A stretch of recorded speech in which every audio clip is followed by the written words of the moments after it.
بهتون قول میدم اگه یک بار این کیک خیس شکلاتی رو درست بکنید عاشقش بشید و دیگه تو هیچ کافه‌ای کیک خیس شکلاتی سفارش ندید.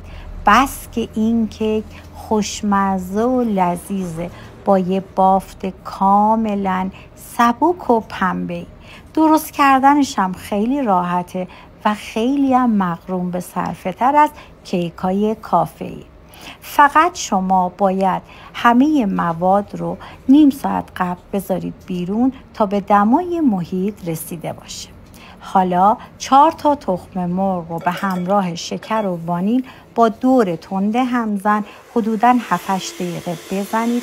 حتما وسط کار دورگیری ظرف رو هم انجام بدید. وقتی که به این غلظت رسید و کاملا سفید و کشدار شد، شیر سرد و ترکیب روغن مایع و پودر کاکائو رو بهش اضافه بکنید و در حد مخلوط شدن هم بزنید.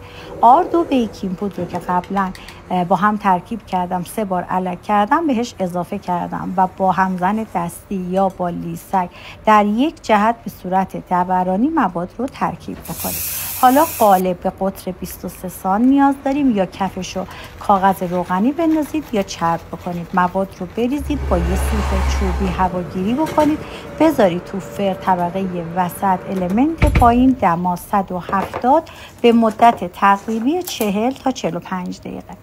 بعد درش بیارید، از قالب جداش بکنید و بذارید توی توری تا یک کم از داغی بیفته و کیکتون رو به هر اندازه که دوست دارید برش بزنید و دوباره برش گردونید توی قالب. وقتی که همه قسمت‌های کیک رو گذاشتید توی قالب، با یه سیخ چوبی یا چنگال سوراخ بکنید.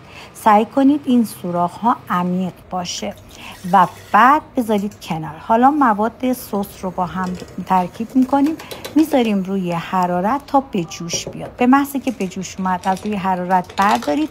شکلات‌های تلخ یا شیرین که کاملا سلیقه‌ای رو بهش اضافه بکنید. اجازه بدید سس از داغی بیفته اما گرم باشه و بریزید روی کیک. توی دمای محیط اجازه بدید بمونه تا جذب کیک بشه. حالا گاناش رو درست میکنید.